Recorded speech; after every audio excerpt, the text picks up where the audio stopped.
Plot. In this lesson, you're going to learn about the 5 elements of plot.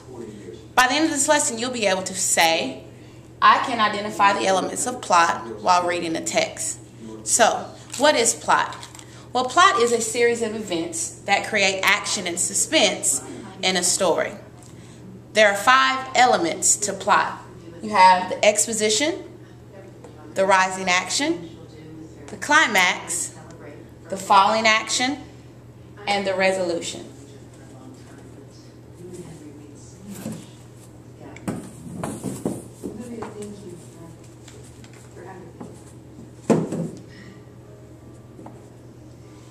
Exposition is the first element of plot. It's where the author sets the mood and the tone. Typically, the author is trying to draw you in by creating an inciting incident. Also, in the exposition, you're introduced to the setting of the story.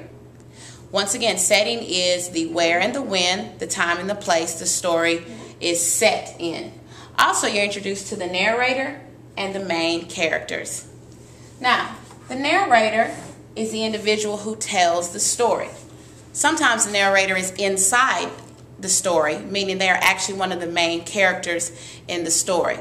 When the narrator is actually living the action, that's called first-person point of view. When the narrator is not a part of the action of the story, they're just simply telling the story, that's third-person point of view. Last but not least, you have the characters. There are 2 primary characters in the story that propel the conflict and propel the action. They are the protagonist, the good guy, or the antagonist, the bad guy.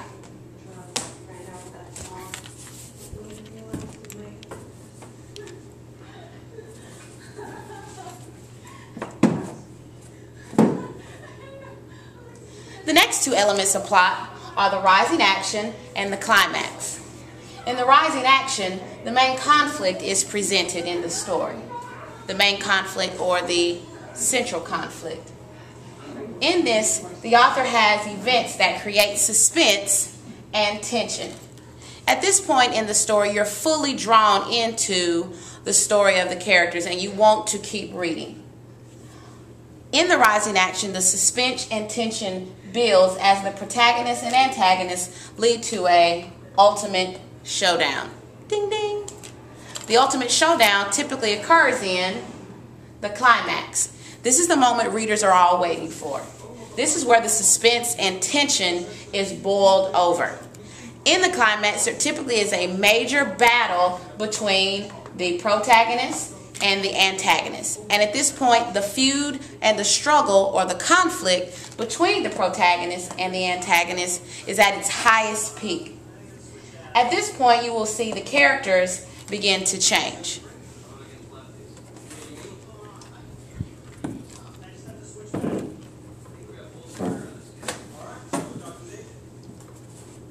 The final 2 elements of plot are the falling action and the resolution. In the falling action, the action and the conflict begins to wind down. And you begin to see some of the conflicts that you saw in the rising action begin to be resolved.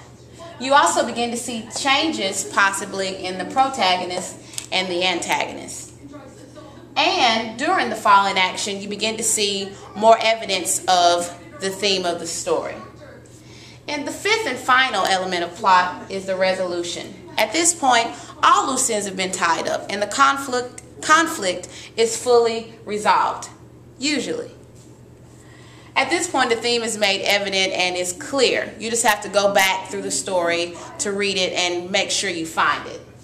All loose ends are tied up and the reader is left with some sense of closure, usually. At this point in the story, you should be able to locate, understand, and identify with the theme of the story. So how do you go about finding the theme? Well, when you find the theme or the message, you first want to, 1, examine the conflict, the climax, and the resolution of the story. You also want to ask yourself, what lesson did the characters learn? Not what lesson did you learn, but what lesson ultimately did the characters learn? Typically, that's the lesson that the author wants you to learn. So, that's the 5 stages of plot. You have the exposition, rising action, climax, falling action, and the resolution.